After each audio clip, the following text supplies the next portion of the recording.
friends, Deb Sofield here, and you're listening to my weekly radio show called Encouragement for Your Life. Many of you know I'm a national speaker and trainer, and as a coach, I help people find their voice and learn to use it. I'm also a conference speaker on the topics of public speaking, how to deal with the media, and crisis communication. If you are part of an organization that's having an upcoming conference and you need a keynote speaker, I hope you'll find me at debsofield.com. My book, Speak Without Fear, a public speaking primer, as well as my new book, Perfecting Your Platform, and then my series, Encouragement for Your Life, are all available on Amazon. And each week I read from one of my books and remind you, dear listener, that no matter what you think about yourself, I'm here to tell you that you matter. You are enough, and you can live the life you were born to live by learning a few simple rules that I'll share weekly. Just go to Amazon, look up my name, Deb Sofield, and all my books will appear. I've got a great theme today. It's this, our friend, be a weed. Yeah, a weed. I'm Deb Sofield. Thanks for spending this next half hour with me. Let's get started with today's fascinating show. So my theme today is a little different. I've entitled it, Be a Weed. Yeah, I know. Crazy, huh? So by now, if you've listened often to my show, you know that little things in life make me wonder. Well, big things make me wonder too, like how many stars are in the universe? What are we going to do about trash in the ocean or overfishing by some countries? But sometimes my mind seeks to know how little things work, like how it is that a dandelion, you know, the little yellow flowering weed with a thick stem and hairy little leaves that I can crush with my hand and have it wither away quickly, can push its way up through asphalt, the road my car drives on. And yet this determined little weed can push through and sprout and grow and break the roadway, seeking the light. As I was walking around my neighborhood, I noticed a bump in the new asphalt. And a day later, the bump started to form a crack, and soon I saw the beginnings of a small flower pushing through, breaking the asphalt. A dandelion, no less. So my curiosity got the best of me, and I went online to figure out, how is this possible? And of course, the World Wide Web gave me the answer I could not figure out on my own. Since asphalt is porous, it doesn't take much for a seed to fall into the cracks.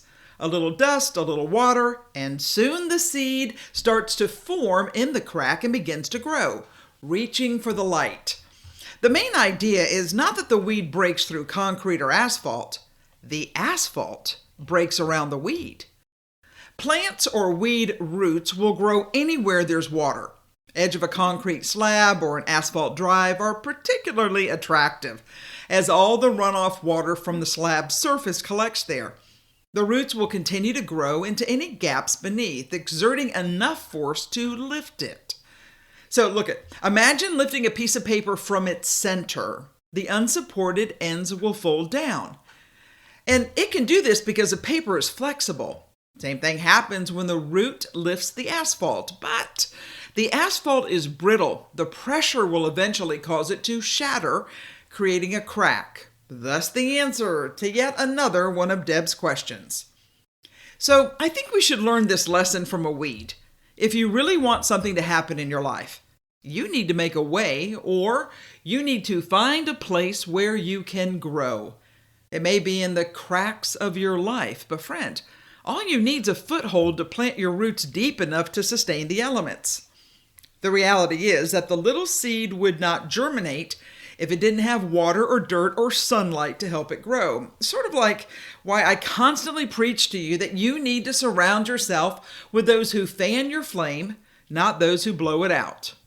You need to look around and see who's planted deep enough to help you anchor in the hard times. But most importantly, you need to find the strength to push through the hard times so you can bloom against all odds. The simple fact is this: if a weed can make it, friend, you can too. We all need a little sunlight in our lives, and if you're not finding a place in the sun to grow and stretch and bloom where you're planted, hey, you need to move. No one's going to move you. No one's going to check the temperature, the weather, the pollen count. Unfortunately, it doesn't work that way. You, yes, you listening today, need to figure out how to break through. But here's the good news. If you'll dig deep, you'll find a way. And the better news is that sometimes in the cracks of life, you'll find a sliver of dirt to replant your life, to grow into the person you always knew you could be, wanted to be, and hoped to be. In the brokenness of the highway of life, I believe you can bloom where you fall. If a little weed can break through and disrupt a highway or concrete walkway by pushing against the odds to the surface, looking for light and food and nourishment, I have no doubt with the power of your mind, the strength of your character, the force of your self-determination, you can survive.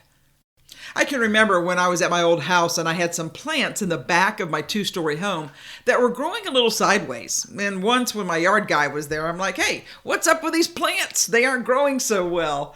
And he replied, "Hey, Deb, they are stretching around to see the sun. They were never meant for the shade. And that's why they're not tall and seeming to grow sideways. They're simply looking for the light." Wow. If that's not a metaphor for people. Some are bent, some are a little sideways, but when they are exposed to direct sunlight, they straighten up and grow tall. Now I contrast that to some indoor plants I recently had to separate in the hopes of growing them larger. My favorite peace lily just seemed to be growing full, but with no flowers. So a couple weeks ago, I hauled it out to the yard, pulled it out of its container, and gently cut it in two where it had very strong roots. Now the shock of the cut and the heat of the outdoors started my little plants to wither until I was able to fill the new pot with new soil and then soak down the leaves and the roots. With its new freedom of space in the new pot, it quickly recovered. It was fascinating to see that within a day the plants, now I have two, both have perked up and are already starting to grow new leaves. I find it interesting that what it needed was space and a little room to grow, to spread its roots, to rebuild a strong, more robust plant that I'm hoping will give me a few lilies in the upcoming weeks and months. Isn't that like life? I meet people who just need to cut some old roots, spread their leaves and rebuild their base, and maybe be replanted in a new pot with some space and new soil in which they can grow and bloom.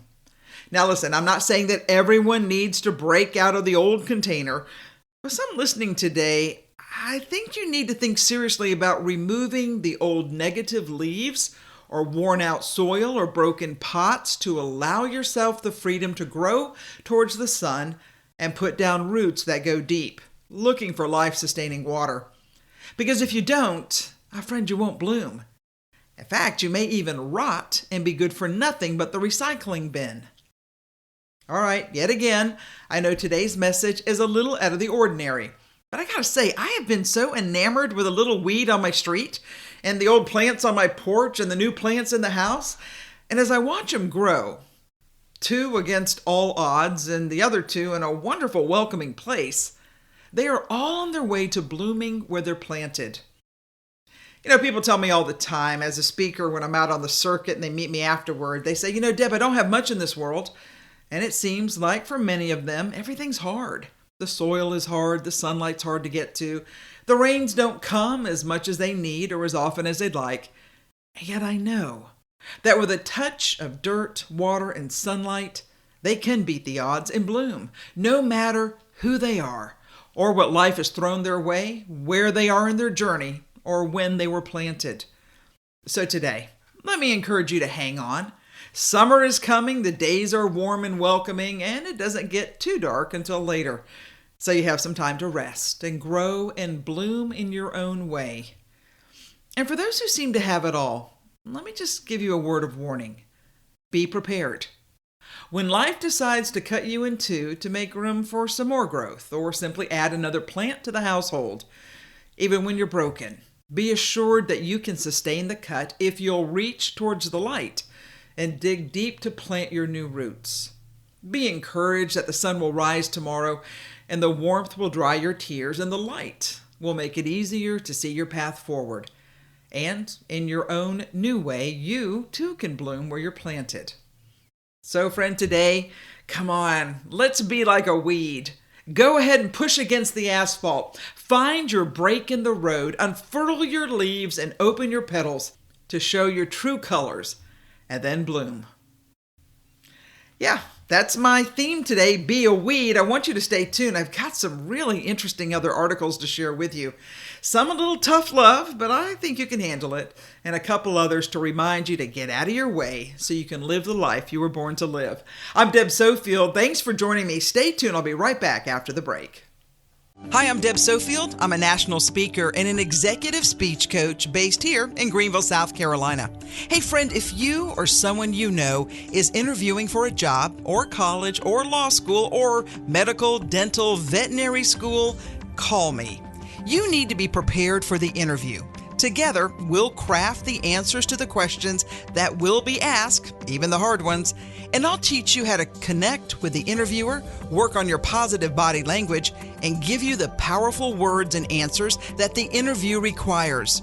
You know, for most interviews, there's a standard set of questions that you must know the answer to, and depending on what you're interviewing for, that conversation changes. You need an interview coach, and I can help. I have years of experience successfully coaching for all types of interviews, helping my clients succeed. I'd love to be on your team. Oh, friend, I'd love to be your coach. Find me online at debsofield.com. debsofield.com. Hey, everybody, welcome back. Okay, so I admit that I'm quite taken with this idea of weeds breaking through the asphalt. And so I came across an article like, why does grass grow through new asphalt? I love the web. And it came up with 4 proven methods to kill weeds in asphalt cracks. But I gotta say, as I was researching and looking at this, I see some amazing complementary issues between life and dandelions. So let me kind of go through them today. This is the tough love part of the show. So hang on. I'm going to end with some real happy, positive news, but I want to talk to you directly because I think sometimes someone just has to say the truth, and I'm feeling like today's my day. Here we go. Grass grows. Well, let me just say, did you know grass grows through new asphalt due to poor soil preparation prior to laying asphalt? In fact, new asphalt can be ruined within only a few weeks if the ground is not prepared properly. So here's my point. Just like in life, hey friends, if you don't fix things that are holding you back or are causing you harm, no matter how great you, quote, lay out the asphalt, you will always be working to correct something. So as you are making decisions for your life, let's not forget that sometimes some things in life need to be dealt with so you can live your best life ever. Now, before I begin, please know, I don't know you, your spouse, or significant other. Nobody has called me to bellyache about you today. I'll never forget a guy who wrote me years ago after I did a show, and boy, howdy, was he angry. He told me that I shouldn't listen to his wife, and there was his side of the story, and he didn't know who I was and how I learned all this information. I had to write him back. I'm like, with all due respect, I still don't know who you are, and nobody called me. But goodness knows, he felt sure that some random radio host knew his life story.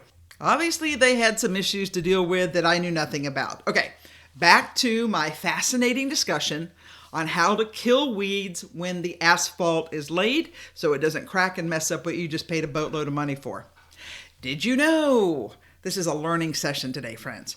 Contractors scrape the ground prior to laying asphalt. This removes existing grass and weeds along with topsoil. Although this is a necessary step, guess what? This process won't get rid of weeds and grass for good. It actually brings dormant, buried seeds close to the surface. These have the potential to grow through the new asphalt if proper steps aren't taken. So here's my point, just like in life, friends. You think you can scrape away the pain, but until you dig out the seeds of your personal destruction, it will all come back with a vengeance. Some of you need to get help for your drinking, your porn addiction, your overuse of pills to help you get through the day. You think you're masking it, but friend, you're not. It's going to take a lot of work, but you can do it and set yourself free. Just like the weeds have the potential to grow through new asphalt if proper steps aren't taken, some of you listening today, you need to take the proper steps. And trust me, there are people who love you who will help because we want you to live your best life ever. Another way grass and dandelions grow through asphalt is this. The soil was not treated properly with a pre-emergent weed killer prior to laying asphalt. If a powerful weed killer designed to kill seeds isn't used, the weeds and grass will push through the asphalt. When I think of powerful weed killers that are designed to kill seeds, and if they're not used, the old line is true. Friend, if you do what you do, why do you think you're always going to have a different outcome?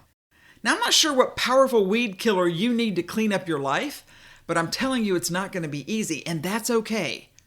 What could be life-changing is if you are willing to do the heavy lifting, digging out your seeds of destruction. So the next point's this. No base or an insufficient base was laid before the asphalt was poured. They say you need a 4 to 8 inch gravel base, and it should be laid over properly prepared ground and allowed to settle before it's topped with 2 to 4 inches of asphalt.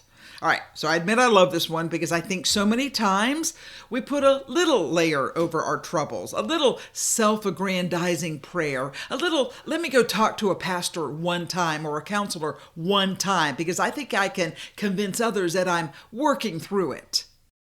But unfortunately, it might take more than a one-time hit. For some, it might be a lifelong struggle. But friends, struggle mightily for your future. I said it before, I'll say it again, I wish it was easy. And I'm going to keep saying that because I truly wish it was. But let's be honest, it's not. And if you don't lay a proper foundation, you are going to deal with this the rest of your life. And listen, you were made for more than that. You were made for more than a little covering. You need to realize it's going to take a truckload to set things right. I know you want it to be easy. I don't blame you. But it's not. And I will not lie to you, and the people who love you will not lie to you. If the insufficient base was not laid, there is no way the weeds won't come up and ruin your best laid plans. Some listening today need to understand you can think you're getting by, but the truth is, unless you have prepared the soil, you've put down the gravel base, and then you cover it, you'll be looking at dandelions in literally a few days or a week. All right, so the last one's probably the most interesting to me. I didn't know this. Hot asphalt applied over an insufficient base warms the soil below, triggering the growth of dormant seeds. When this happens, grass can begin sprouting through the asphalt within days. Sometimes I think we hope a scorched earth policy will set us free. You threw away all the alcohol, you deleted the porn videos, you got rid of all the pills. But it's never gone for good. The memories, the desire, the return of pain probably was triggered by the absolution of the first round of cleaning out. And now? Well, now you crave that which you promised yourself you would clean up and clear out. But the heat of the matter, the desire, the craving, the longing for what was comfortable, enjoyable, has won out. Let me end by saying this, our friend, you were made for more. You are fearfully and wonderfully made, whether you believe me or not. God knows your name, and you were made for more than to be a broken, addicted embarrassment of the lies that you tell yourself and others. Friend, you got to break free. Find someone to help you. It's not something you can do alone, and there's no shame in getting help. Let me tell you, the shame is when you think you can do it and you continue to fail. Okay, you probably had no idea the discussion of weeds coming through the asphalt would lead me to this today, and I didn't either. I'm just going to level with you. But you need to know I care about you. I know I'm just a voice on a radio, but I do care because I see the brokenness all around me. And I don't want that to be anyone in my community. Frankly, I don't want it to be anybody I know. I want you to live your biggest life ever with joy for a future that is brighter than you have ever imagined. If you can just break free. And breaking free is the key. And I believe with good work and those who support you, you can set yourself free to the life you always imagined. So in closing, I came across an article by somebody who I admire. His name is Mark Chernoff. And he had a headline article, Things to Think About Before You Give Up. So let me focus on this as we are closing out today. If you feel like you're at the end of the road with nowhere to go, realize you are lying to yourself. You have imprisoned yourself in your own mind by telling self-defeating stories. Stories about what your life should be like, what you should have already accomplished. By doing this, you've created a tiny space in your mind, and you've begun to believe that you're actually living in it. But friends, you're not. You are alive in a vast world with infinite destinations. So let's take a moment and remind ourselves of this. Go outside, look at the sky, look at the clouds. Hey, listen, look at any parking lot that has a dandelion growing through it. I added that part. This is a space where you really live. Breathe it in, then look at your current situation again. And here's some things to consider before you give up. Friends, you never fail until you are satisfied with failure. Listen, failure is not falling down. Failure is staying down when you have the choice to get back up. Sometimes you have to fail to succeed, which means you haven't really failed. You just found a bunch of ways it didn't work. So let's not get hung up on a few failed attempts that you miss opportunities coming your way. Winston Churchill once said, "Success is not final and failure is not fatal. It is the courage to continue that counts." His next point is, what you have learned is what's important. Remember, life always offers you a second chance. It's called tomorrow. But the second chance doesn't mean anything if you haven't learned from the events of today. You have to acknowledge your troubles, but gather strength from them. Laugh at your mistakes, but learn from them. Getting a second chance in life is about giving yourself the opportunity to grow beyond your past failures. It's about learning as you go and positively adjusting your attitude and efforts toward future possibilities. Next point is tough times are just part of life's natural balance. Life lives, life dies. Life laughs, life cries. Life gives up and life tries. And life looks different through everyone's eyes. In fact, who you were, who you are, who you will become are three completely different people. And as you gradually grow beyond the person you were yesterday, keep life's challenges in perspective. Hear life's harmony and notice the delicate balance. Realize that life is like playing a piano. The white keys create your happiness. The black keys denote your troubles. But as you go through life, remember, the black keys also create your music. I love the next point. Pain helps you grow. Sometimes things must change so you can change. Sometimes you must break a little so you can get a peek inside to what an awesome powerhouse you really are. Sometimes mistakes must be made so wisdom can be earned. Sometimes you must overcome heartache so you can follow your heart again. And remember, success is a way of living. Our friend, don't let your struggles become your identity. Not everything in your life will go as you expected. This is why you need to drop expectations, live in the present, and go with the flow rather than fight against it. Remind yourself, it is perfectly okay not to be perfect. Ultimately, success is not something you achieve. It's what you learn and how you grow and how you deal with the realities of life. It's a way of living and being. And remember, many of you listening today, you can choose differently. The difference between a mountain and a molehill is your perspective. And in many cases, the only thing in life you have control over is your perspective. No matter what happens, you control what the meaning is and what to do with the meaning you give to the circumstance. Friend, choose to react in a way that motivates happiness, love, or forgiveness, even when it's tough. I like this next point. He says this, it's not supposed to be easy. Just because you're not where you want to be today doesn't mean you won't be there someday. Again, success is tied to long-term determination. Successful people keep moving and trying. They make mistakes, but they don't quit.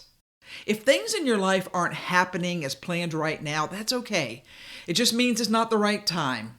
Life's brick walls are not there to keep you out, friend. They are there to give you a chance to show how badly you want something. They really are there to stop people who don't want it as much as you do. And then you need to simplify your life. Like all magnificent things, life is quite simple.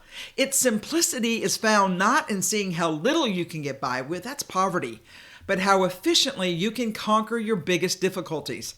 Remember, the greatest wisdom of life consists in eliminating the non-essentials. Your most significant ideas and accomplishments will be genius in their simplicity. One day you will find the right words, the right decision, the right solution that will lead you to victory. and they will be simpler than they seem right now. And then the last point is this: life is still good. Hey, listen, you may have seen better days, but you've also seen worse. You may not have all your wants, but you've got all your needs. You woke up with a few aches and pains, but you woke up. Your life may not be perfect, but friend, it's good. And more good things are coming down the road as long as you keep moving forward. But probably the most important thing is I want you to be a weed. I want you to break through what is happening in life. I want you to see what could be on the other side, because I believe you have been given an amazing opportunity and I don't want you to lose it. I want you to live your best life ever. All right, friends, I'm Deb Sofield. You've been listening to Encouragement for Your Life. Thanks for joining me every Saturday. It means a lot to me. I hope you have a great week, and I look forward to connecting with you next Saturday, same time, same place. Have a good one, everybody.